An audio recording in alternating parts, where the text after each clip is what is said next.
Hey there, it's Kelly Scare, IBCLC with the Woodlands Tongue Tie Center, and I just wanted to send you some tips and tricks for the first few days before you see me on your day 3 post-op. So the first tip is that hour 4 to 5 can be the hardest hour after a procedure is done. So this is a great time for you and your infant to get in the bath together. If you're able, take a warm bath, skin to skin in the bath, try and breastfeed in the bath, or do a feed if you can't breastfeed. That warm water is so soothing for a baby, and I like to position them like this in the water and put their ears underwater and let them float like a little mermaid. The sound of water is like the uterus for them, so it's very comforting, and they'll move their little arms and their legs in the water. So that is a really good way just to soothe them, and then you can put them to skin and let them breastfeed if they want to in the bath. So that's the first tip. The second tip is when you do stretch your infant, dipping your finger in breast milk can really help. Remember, your breast milk is analgesic. It is like human Tylenol. It has sugar in it that signals the brain not to be in pain. So during that little time when you're stretching and they're a little bit sore, if you dip your finger in breast milk, that will really help. Tip number 3. We're going to talk about the position your baby needs to be in when you stretch and how to stretch. Just as a reminder, I know the appointment can be very overwhelming and there's a lot of information, so hopefully this will help clarify if you have questions. So the first thing that we want to remind you of when you're stretching is that baby's head should always be towards your belly button.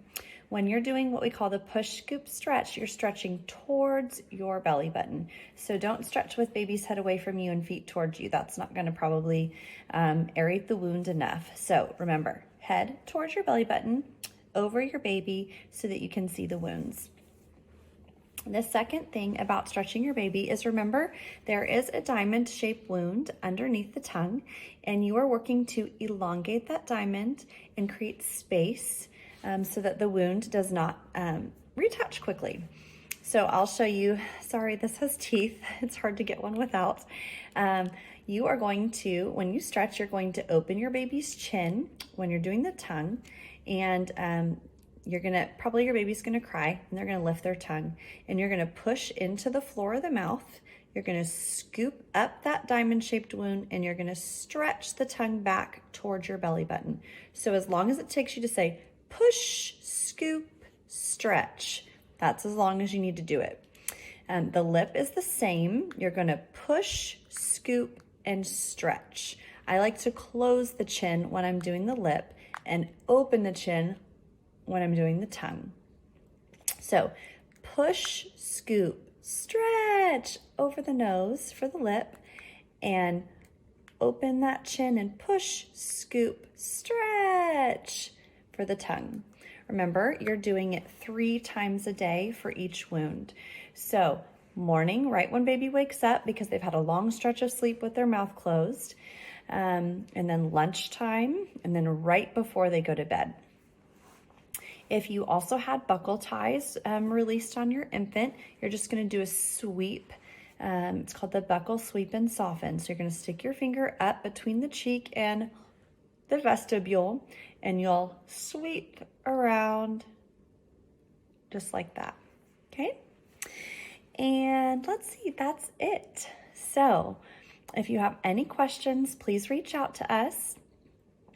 You have my cell phone number and Dr. Kim's cell phone number in Milk Notes. And next, you're going to see a little video of what I'm actually stretching a baby so that you can kind of see what that should look like and how fast it should go and how easy it is. Okay, we love our mommies. You're doing a great job, and we're so proud of you.